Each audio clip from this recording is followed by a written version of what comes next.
வணக்கம் உறவுகளே. நம்ம பொங்கல் அன்னைக்கு எங்கே இருந்தோம்னு பார்த்தீங்கன்னா, நம்ம அக்காவோட தோட்டத்தில் இருந்தோம். அவங்க இந்த முறை தான் பொங்கல் ஃபஸ்ட் டைம் வச்சாங்க. சரி, நம்மளை இன்வைட் பண்ணியிருந்தாங்க, வாங்க தம்பி அப்படின்னு சொல்லி போய் நம்ம பார்க்குறப்போ படையல் பண்ணி ரெடியாக வச்சுருந்தாங்க. நம்மளும் சாமி கும்பிட்றதுக்கு தயாராகிட்டு சாமி கும்பிட்டுட்டு சரி அப்படியே உங்களுக்கு எல்லாம் காமிச்சிடலான்னு சொல்லி எடுத்து வச்சுருந்தேன். இதில் பார்த்திங்கன்னா சாணியில் குளம் மாதிரி கட்டி வச்சுருந்தாங்க. இது எதுக்குன்னு சொல்லி நான் நெக்ஸ்ட்டு சொல்கிறேன். இது பார்த்திங்கன்னா அவங்க 2 கன்றுக்குட்டி, அதுக்கப்புறம் பார்த்திங்கன்னா பால் மாடு இதை வச்சுருந்தாங்க. இது நம்ம ஒரு அண்ணா, நம்ம அக்காவோட ஹஸ்பண்டு, இது இன்னொரு அக்காவோட ஹஸ்பண்டு. இது பார்த்திங்கன்னா நம்ம ஊரில் மூங்கிலில் தோரணம் மாதிரி கட்டியிருப்பாங்க. ஒரு சிலருக்கு தெரியும்னு நினைக்கிறேன், தெரிஞ்சால் கமெண்ட் பண்ணுங்கள். இவர் தான் நம்ம பொங்கலுக்கு சொந்தக்காரர், அந்த பனியன் போட்டிருந்தவர்.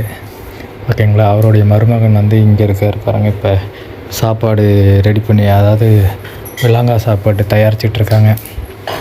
அதுக்குள்ளே பார்த்திங்கன்னா நம்ம குழந்தைங்களாம் விளையாடிட்டு இருந்தாங்க அந்த பக்கம்.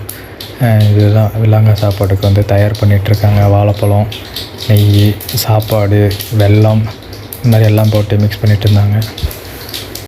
அப்படியே இந்த பக்கம் பார்த்திங்கன்னா அக்காவோட பேரன் அடங்கவே மாட்டேன்ட்டான். ரொம்ப துருன்னு அங்கே பாருங்கள், கல் மேலாம் ஏறிக்கிட்டு, அப்புறம் நம்ம தங்கச்சி பொண்ணு, நம்ம பொண்ணு எல்லாம் குச்சியை வச்சுக்கிட்டு விளையாடிட்டு இருந்தாங்க. அது பார்த்திங்கன்னா அக்காவோட குழந்தையோட பொண்ணு. டிஷர்ட் போட்டிருக்குது நம்ம தங்கச்சி அக்காவோட இன்னொரு பொண்ணு. இந்த மஞ்சள் சேரி அக்காவோட பொண்ணு. இது தம்பி, அக்காவோட பேரன், அவங்களோட மருமகன். ஓகேங்களா. வெல்லம் உடைச்சிட்டு இருந்தாங்க. அவங்க அப்பா பாருங்கள், சின்னதாக வெல்லம் கொடுப்பாரு, ஆனால் அவன் அதே வேண்டான்னு சொல்லி அந்த பாதி வெல்லத்தை, அதான் அந்த பாப்பா கொடுக்குது பாருங்கள், அந்த வெல்லத்தை அப்படியே எடுத்துகிட்டு ஓடி போயிட்டான். நல்ல வேலை, மறுபடியும் எடுத்து அந்த பாப்பா அவங்க பாட்டிக்கிட்டே கொடுத்துட்டாங்க. அதுக்குள்ளே சரி அவங்க வெள்ளாங்க சாப்பாடு ரெடி பண்ணிகிட்டு இருக்கட்டும், வாங்க எல்லோரும் சாப்பிட போகலான்னு சொல்லி கூப்பிட்டாங்க. அப்படியே குழந்தைங்க விளையாட்டு இருந்தவங்கள அப்படியே கூப்பிட்டு போச்சு. நம்ம அடுத்த வீடியோவில் பார்க்கலாம்.